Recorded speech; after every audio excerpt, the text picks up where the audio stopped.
नमस्कार दोस्तों, मैं हिम्मत सेठ महावीर समता संदेश यूट्यूब चैनल से एक बार फिर आपके सामने उपस्थित हूँ।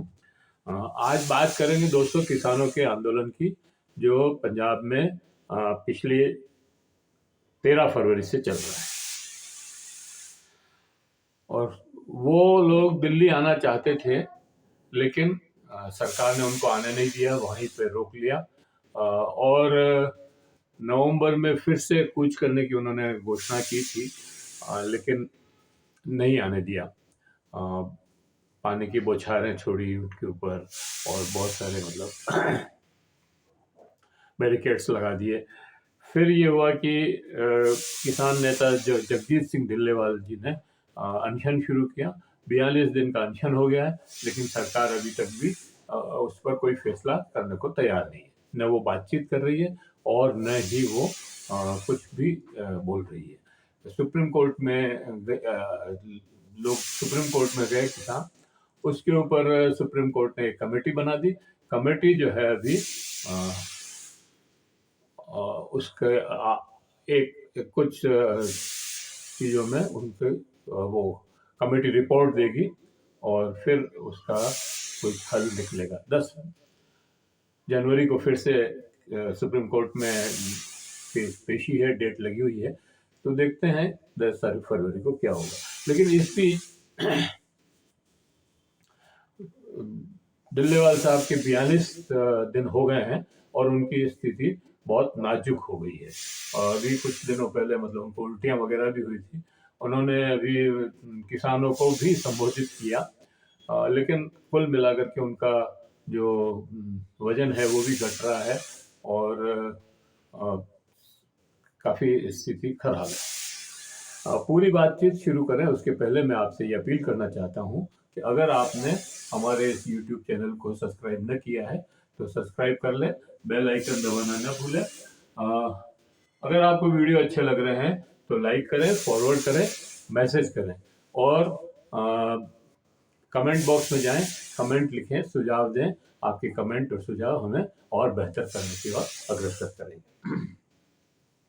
इस अपील के बाद में आपको फिर से खनौरी बॉर्डर और शंभू बॉर्डर पर जो किसान आंदोलन चल रहा है उसके से बात कराना चाहता हूँ।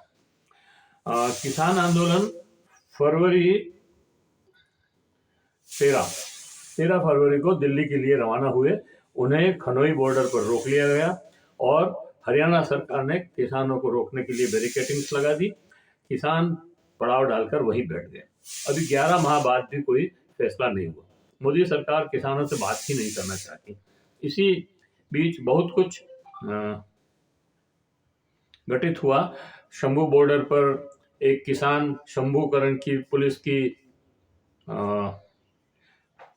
गोली से मारा गया, लेकिन सरकार ने कोई ध्यान नहीं दिया। पिछले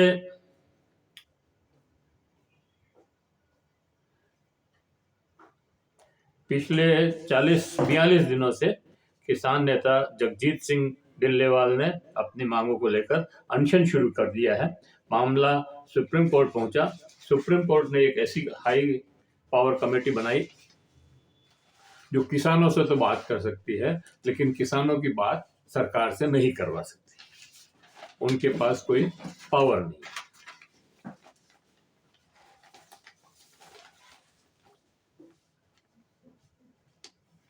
यह हाई पावर कमेटी कल खनौरी बॉर्डर पर अनशन पर बैठे किसान नेता जगजीत सिंह से मिले। 10 तारीख को सुप्रीम कोर्ट में पेशी होगी, जिससे उनकी रिपोर्ट पर चर्चा हो सकती है।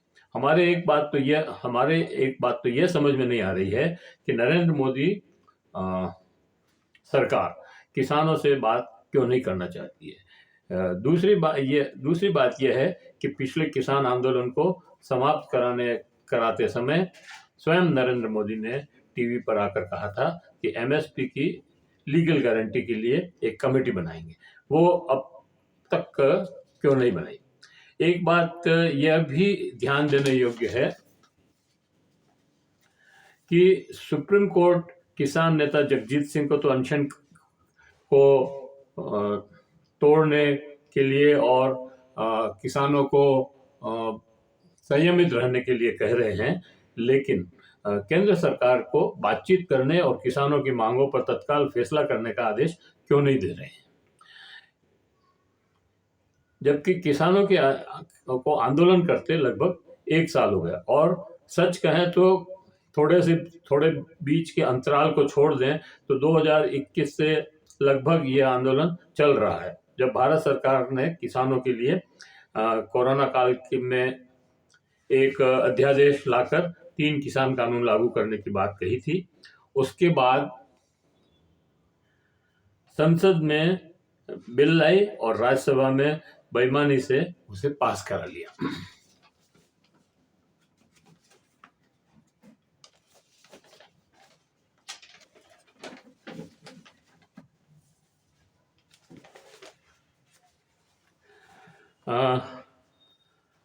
आइए देखते हैं किसान आंदोलन 2024 में अब तक क्या हुआ। 3 फरवरी को किसानों ने दिल्ली कूच किया तो पुलिस ने 13 फरवरी को किसानों ने दिल्ली कूच किया तो पुलिस ने बैरिकेडिंग्स लगाकर रोक दिया। 21 फरवरी पुलिस किसानों के टकराव हुआ और बठिंडा के शुभकरण की मौत हो गई। कई किसान गिरफ्तार हुए।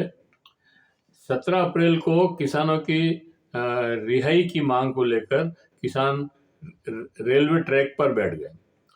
2 सितंबर को शंभू बॉर्डर खोलने को लेकर सुप्रीम कोर्ट में कमेटी बनाई। 18 नवंबर को किसानों ने 6 दिसंबर को दिल्ली कूच का ऐलान किया। 26 नवंबर को किसान नेता जगजीत सिंह ढिल्लेवाल को पुलिस ने हिरासत में लिया। उन्होंने उसी रोज से अनशन शुरू कर दिया। तो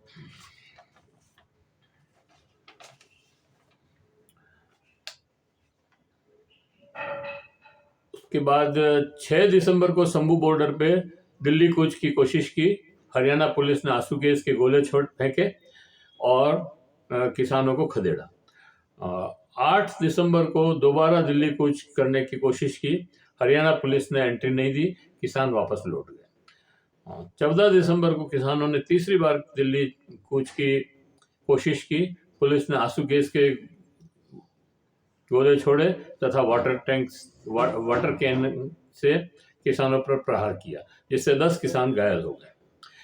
आइए देखते हैं ये पूरा घटनाक्रम है जो इन दिनों में हुआ। मतलब 13 फरवरी के बाद से अभी तक कितनी बार किसान वहां तो बैठे ही हैं, धरना तो लगा के ही हैं, लेकिन उसके बाद वहां से कूच करने की कोशिश की, लेकिन सरकार उसको आगे नहीं बढ़ने दे रही है। जबकि हर आदमी का ये तो अधिकार है कि वो दिल्ली जा सके। खैर, अब आइए हम देखते हैं कि किसान ऐसा क्या मांग रहे हैं कि नरेंद्र मोदी सरकार देने में असमर्थ है, जबकि उद्योगों की मांगे और उद्योगपतियों के अरबों के कर्ज परख झपकते ही माफ कर दिए जाते हैं।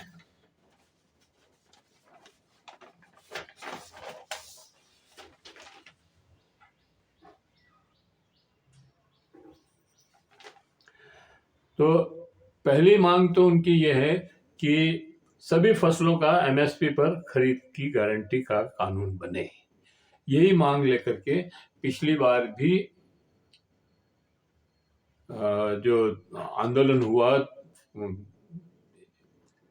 2020, 21, 22, 23 में, वो भी इन्हीं मांगों को लेकर 21-22 में वो भी इन्हीं मांगों को लेकर था कि सभी फसलों की एमएसपी की गारंटी बिल बनना चाहिए। किसान व खेत मजदूरों का कर्ज माफ करे और उन्हें पेंशन दे। स्वामीनाथन कमेटी की C+2 के फॉर्मूले से एमएसपी की रेटें मतलब तय करनी चाहिए। फसलों की जो रेट एमएसपी है वो C+2 के आधार पर करनी चाहिए।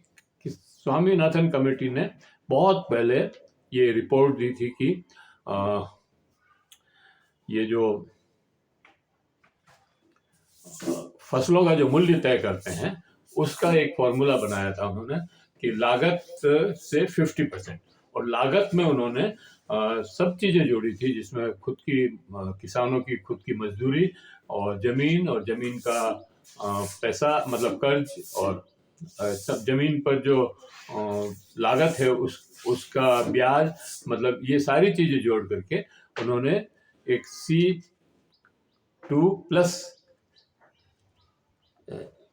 एक फॉर्मूला बनाया था, और उस फॉर्मूले के आधार पर आज किसान जो है वो MSP मांग रहे हैं। एक बहुत महत्वपूर्ण मांग ये भी है कि भूमि अधिग्रहण बिल 2013 को वापस लागू किया जाए। जो नरेंद्र मोदी सरकार ने 2014 में आते ही ये 2013 का जो भूमि अधिग्रहण बिल था उसको हटा करके एक नया बिल लाने के, एक नया अध्यादेश लाया। एक्चुअली वो अध्यादेश संसद में पास नहीं हो पाया, और ये तीन बार ये अध्यादेश ला करके कोशिश की और उसको पास कराने की कोशिश की, लेकिन वो पास नहीं हुआ। फिर उन्होंने राज्यों को बाध्य किया कि वो उस अध्यादेश को अपने अपने विधानसभा से पारित करवा करके उसको लागू कर। तो अब किसान ये मांग कर रहे हैं कि उस 2013 के भूमि अधिग्रहण बिल को फिर से लागू किया जाए। लखीमपुर खीरी कांड के दोषियों को सजा दी जाए। आपको मालूम ही है कि लखीमपुर खीरी में किसान आंदोलन जब पिछली बार हो रहा था, उस समय एक मंत्री जी टेनी के बेटे ने 4 किसानों को अपनी गाड़ी से कुचल दिया था, और उनको न तो मुआवजा मिला, न टेनी और उनके बच्चों को जो है उसके कुछ दिन पहले ही, मतलब वो कुचला उसके कुछ दिन पहले ही जो राज्य मंत्री थे टेनी जी, उन्होंने धमकी दी थी कि अगर किसान नहीं माने तो हम ये कर देंगे वो कर देंगे जो भी, और उसी के बाद ये कांड हो गया। तो इसके दोषियों को सजा और उनको मुआवजा, ये मांग है। अच्छा, फिर ये है कि मुक्त व्यापार समझौते पर रोक लगाई जाए। विद्युत संशोधन विधेयक 2020 को रद्द किया जाए। हालांकि उसको रोक दिया है अभी, लेकिन रद्द नहीं किया है, तो ये मांग है कि उसको रद्द किया जाए। महानरेगा में हर साल 200 दिन का काम दिया जाए और 700 रुपया दिहाड़ी दी जाए। किसान आंदोलन के मृत किसानों को मुआवजा दिया जाए व उनके परिवार के एक जने को सरकारी नौकरी दी जाए। सभी किसानों के ऋण माफ किए जाए। तो और ये सुप्रीम कोर्ट द्वारा गठित कमेटी में कौन कौन लोग हैं ये भी हम आपको बता देते हैं। कौन कौन मेंबर हैं इसके। एक तो पंजाब हरियाणा हाई कोर्ट के सेवानिवृत्त जज नवाब सिंह जी हैं। रिटायर्ड IPS अधिकारी BS सिंधु हैं। कृषि विशेषज्ञ व अर्थशास्त्री देवेंद्र शर्मा है। प्रोफेसर रंजीत सिंह है, और पंजाब विश्वविद्यालय के कृषि अर्थशास्त्री डॉक्टर सुखपाल सिंह, ये इस कमेटी के मेंबर हैं जिन्होंने अभी जाकर के डिल्लेवाल साहब से बातचीत की, और अब वो रिपोर्ट देंगे, और रिपोर्ट भी शायद वो अलग अलग उसमें देंगे हिस्से में, तो उसके ऊपर बातचीत होगी। सवाल ये है कि सरकार क्यों नहीं चाहती है कि किसानों की आय बढ़े और उनको MSP, मतलब MSP का मतलब ये है कि न्यूनतम समर्थन मूल्य जो उनकी लागत लगती है उसका उस पे 50% रेट। तो अगर इससे कम आप दे रहे हो, इसका मतलब ये है कि आप किसानों का शोषण कर रहे हो। तो सरकार क्यों किसानों का शोषण करना चाहती है, मेरा सवाल यही है। तो इसी सवाल के साथ मैं आपको छोड़ रहा हूँ और ये वीडियो यहाँ समाप्त करते हैं। अगर आपने अभी तक हमारे YouTube चैनल को सब्सक्राइब न किया है तो सब्सक्राइब कर दें, बेल आइकन दबाना न भूलें।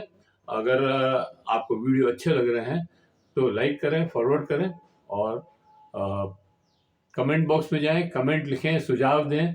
आपके कमेंट और सुझाव हमें और बेहतर करने की ओर अग्रसर करेंगे। फिर मिलते हैं नए किसी वीडियो के साथ। धन्यवाद। जय हिंद, जय भारत।